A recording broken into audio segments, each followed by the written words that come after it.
Mesdames et messieurs, c'est toujours un réel plaisir pour moi d'être parmi vous. Bonsoir et bienvenue dans cette nouvelle édition. À la une de l'actualité de ce soir, la société pharmaceutique Pharmalagas a été créée dans le but de produire localement des médicaments à base de plantes, a déclaré ce jour le ministre de la Santé publique, mais aussi de réduire l'importation de médicaments, de créer des emplois au Malagasy et surtout de pouvoir exporter des médicaments et de les vendre dans les communautés où nous appartenons. Pharmalagas est sur le point d'atteindre ses objectifs, réitère le ministre de la Santé publique. Le point avec Ratraman Zatouf sur les images de Anzar Zanarville. La production de CVO+, a été la principale mission de Pharmalagas lors de sa création, alors que de nombreux pays du monde étaient occupés à la recherche de médicaments pour lutter contre l'épidémie de Covid-19, le CVO+, a sauvé de nombreux Malagasy. Cependant, la vision de cette entreprise ne s'arrête pas à la production de CVO+. Il y a aussi l'objectif de produire d'autres médicaments, en particulier les médicaments à base de plantes médicinales de Madagascar. L'objectif est de réduire l'importation de médicaments et aussi de réduire le coût d'importation de médicaments. Madagascar peut également exporter ses médicaments au niveau international, notamment au sein de la COMESA et de la SADC. En conclusion, l'existence de Pharmalagas est un bénéfice pour le peuple malgache.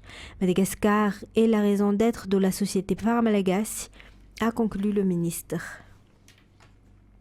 Toujours parlant de santé, la loi régissant les dépositaires de médicaments sera de nouveau examinée lors de leur assemblée générale qui se tiendra du 6 au 7 octobre prochain.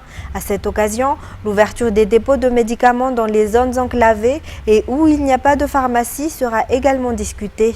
À part cela, de nombreux autres points seront discutés, explique Nadjan Narazaf Manansou, président national de l'association des dépositaires de médicaments. Météo à présent, le froid persistera durant le mois d'octobre et novembre pour le nord et pour la partie orientale de la province d'Antananarive. Par contre, pour la partie ouest et la partie sud des Hautes-Terres, le temps sera plus chaud que la normale selon les prévisions météorologiques. Concernant les activités cycloniques, elles sont attendues au mois de janvier jusqu'en avril 2023. Les détails sur les images de Yves Janel. Le changement climatique actuel a des conséquences sur la mer qui reste froide actuellement.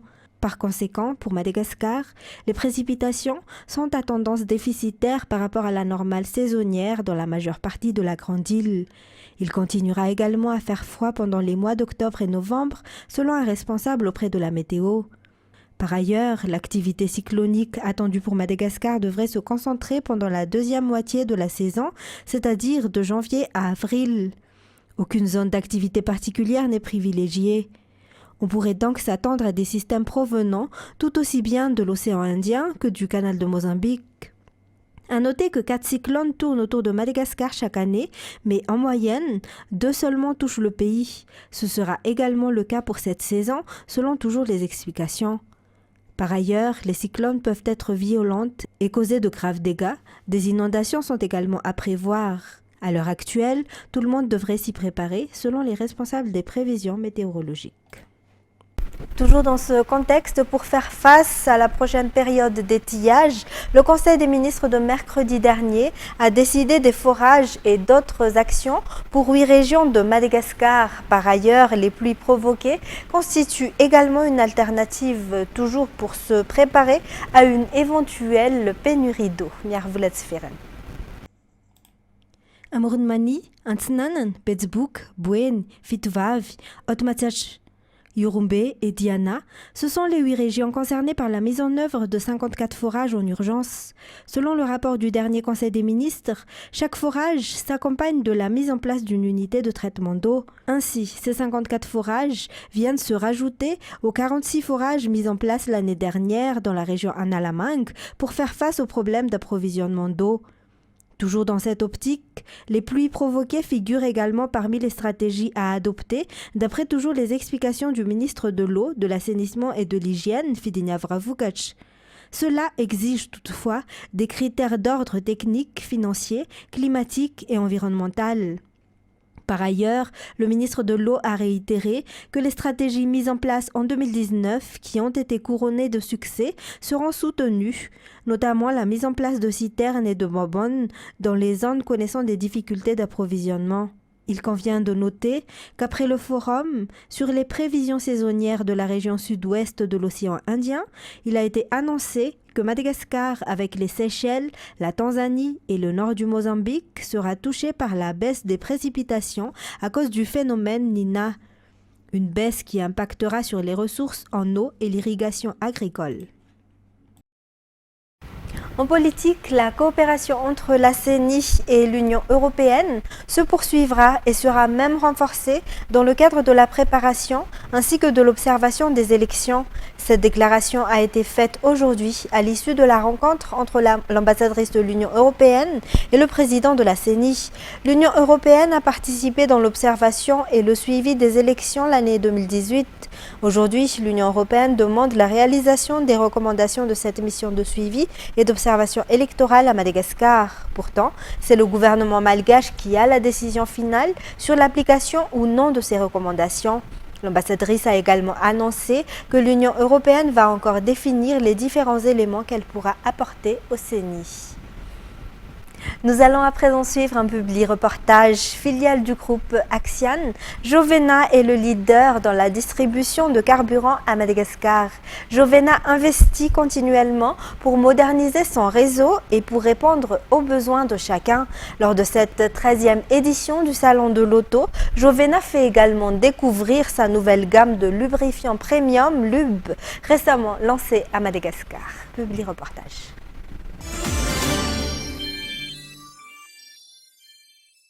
Sur le stand Premium Lube by Jovena au Salon de l'Auto, au CCI VAT 2022. Donc j'ai le plaisir d'être ici pour présenter notre nouvelle gamme de lubrifiants qui s'appelle Premium Lube. Donc c'est une gamme qu'on a lancée il y a environ 2 mois maintenant sur Tana et maintenant disponible sur tout Madagascar dans toutes les régions, mais qu'on a lancé il y a 2 mois et on prend l'opportunité du Salon de l'Auto pour pouvoir justement rencontrer les utilisateurs et les futurs utilisateurs et leur présenter un peu les avantages du produit, voilà, tout simplement. Donc pour vous expliquer un peu comment ça fonctionne, Premium Lube, c'est plus de 2 ans d'études pour pouvoir aboutir à cette gamme, au lancement de cette gamme. Et notre volonté en tant que pétrolier malgache, puisque Jovena est un pétrolier malgache à Madagascar, ça a été de malgachiser entre guillemets notre gamme. Alors ça ne veut pas dire qu'on a traduit en malgache, hein, on sait pas. Ça veut juste dire qu'on a essayé de faire un produit qui correspond aux attentes et surtout aux besoins des utilisateurs de Madagascar. Donc en fait, on a un produit qui nous permet, nous, de garantir, notamment pour les 4 roues par exemple, les véhicules 4 roues, un espacement de vidange de plus de 10 000 km. Donc ça veut dire que vous allez économiser, et vous allez faire moins de vidange moins régulièrement, donc vous allez économiser sur le prix de vidange, vous allez économiser aussi sur le prix des lubrifiants. Ça veut dire aussi que, parce qu'on est sur des produits de qualité supérieure, donc la composition des produits, et je vous l'expliquerai après, est supérieure et donc nous permet justement de garantir une meilleure propreté du moteur et moins de dépôts notamment de fer et de salissures dans le système du moteur. Et donc ça permet de garder votre véhicule beaucoup plus longtemps et ça nous permet de pouvoir avoir un produit qui va protéger aussi votre véhicule. Et à Madagascar, le véhicule est souvent, déjà c'est une source souvent de revenus, c'est indispensable, ça permet aux gens de travailler, de gagner leur vie, et aussi c'est un centre de coûts et un centre de dépenses. Donc on sait à quel point c'est sensible et à quel point on parle de plus en plus du pouvoir d'achat. Donc voilà, vous avez des économies sur la durée parce que vous avez un véhicule qui va durer plus longtemps avec un moteur et des pièces moteurs qui vont durer plus longtemps. Et vous allez économiser déjà parce que l'huile en elle-même, le produit, on a un rapport qualité-prix qui est le, on va dire, je pense, on peut dire un rapport qualité-prix vraiment abordable par rapport à la qualité, d'accord, sur le réseau des pétroliers et des stations-service. Et c'est un produit que vous allez pouvoir retrouver partout. Donc vous pouvez le retrouver chez les quincailliers, vous pouvez le retrouver chez les revendeurs, vous pouvez le retrouver dans notre réseau de stations-service. Donc on a 105 stations-service, donc 85 boutiques où on vend les lubrifiants, donc dans tout Madagascar. Et vous allez aussi pouvoir retrouver le produit aussi en GMS spécialisé. On est présent chez Jumbo Score en Coronjan, on est présent chez ABC et aussi chez Sanifair. Donc ça c'est pour la présence des produits.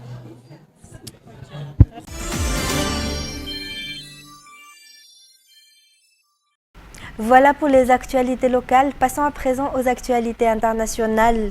Mal formés et mal équipés, les réservistes doivent souvent se débrouiller par eux-mêmes pour obtenir l'équipement que l'armée russe ne leur fournit pas pour aller combattre en Ukraine. France 24. Face aux caméras, l'armée russe vante les qualités et la richesse de ses équipements aux nouveaux conscrits. À travers ces vidéos, fournies par la télévision d'État russe, Moscou veut aussi montrer la bonne préparation des soldats avant d'être envoyés au front. Pourtant, depuis la mobilisation partielle, les magasins d'équipements militaires russes comme celui-ci sont pris d'assaut.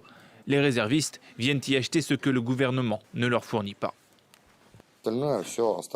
Les gens achètent des lampes torches. Il n'y a pas assez de sacs de couchage ni de matelas.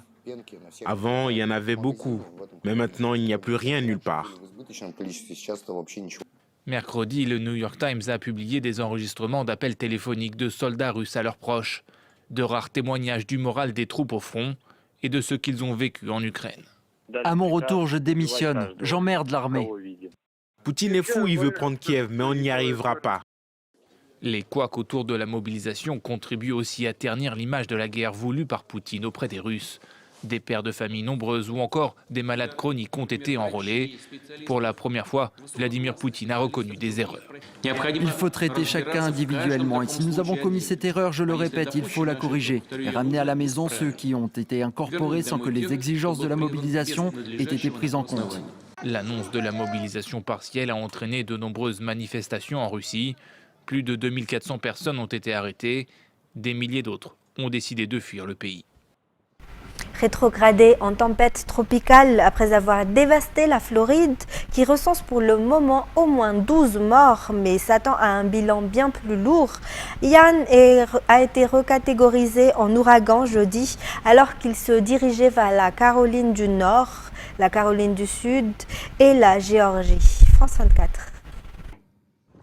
Le bitume éclaté en 1000 morceaux. Cette route n'a pas résisté à la violence de l'ouragan. Elle est totalement détruite sur plusieurs dizaines de mètres. Près du port, les bateaux ont été projetés si loin qu'ils côtoient désormais les voitures. Lorsqu'on s'éloigne des côtes, le niveau de l'eau redescend, mais les dégâts sont considérables. Le vent a tout balayé sur son passage, comme le toit de ce motel. Nous attendions que ça arrive et une fois que l'ouragan nous a frappés, il a vraiment frappé. Le toit a commencé à se détacher du bâtiment et ça s'est compliqué. Et puis le courant a été coupé. Pendant un moment ça allait, mais ensuite l'onde de tempête est arrivée. L'onde de tempête, c'est un phénomène qui accompagne souvent les ouragans. À cause des vents violents, le niveau de la mer augmente et l'eau submerge les villes à des niveaux parfois considérables. Les impacts de cette tempête sont historiques et les dommages causés sont historiques aussi. Et ce ne sont que les premières évaluations. Il y en aura d'autres dans les jours à venir. Mais je pense que nous n'avons jamais vu d'inondation comme celle-ci. Un sentiment partagé par le président américain. D'après lui, l'ouragan Ian pourrait être le plus meurtrier à avoir frappé la Floride. Joe Biden se rendra sur place dès que les conditions le permettront. Pour terminer, un trafic d'armes et de stupéfiants sur fond de grande pauvreté, la Guyane, département français d'Amérique du Sud, où se rendent vendredi Gérald Darmanin et Éric Dupond-Moretti, connaît une violence endémique et détient le triste record du plus grand nombre d'homicides par habitant en France. France 24. Une énième marche silencieuse pour dire stop à la violence. Le 2 septembre dernier, 1 millier de Guyanais se sont rassemblés pour dénoncer le meurtre d'un commerçant chinois abattu dans son magasin. Quelques jours plus tôt, ce sont 2 jeunes qui étaient tués par balle à Kourou. En Guyane, les faits divers se sont multipliés ces derniers mois avec 30 homicides depuis le début de l'année. Miné par la délinquance, l'orpaillage illégal et l'explosion du trafic de drogue, le département affiche un taux d'homicide de 11,2 pour 100 000 habitants, loin devant la Guadeloupe, la Martinique et les autres territoires français. Face au ras-le-bol de la population, 3 ministres sont attendus vendredi à Cayenne pour des assises de la sécurité. L'événement va réunir 250 acteurs de la lutte contre la délinquance pour des ateliers sur l'éducation, l'insertion et la coopération entre les forces de l'ordre et les forces transfrontalières. La préfecture a aussi annoncé le déploiement de 75 gendarmes supplémentaires. Ainsi se termine cette édition. Mesdames et messieurs, je vous remercie de l'avoir suivi jusqu'à son terme. Je vous retrouve demain pour de nouvelles actualités. Au revoir et passez une excellente soirée sur Viva.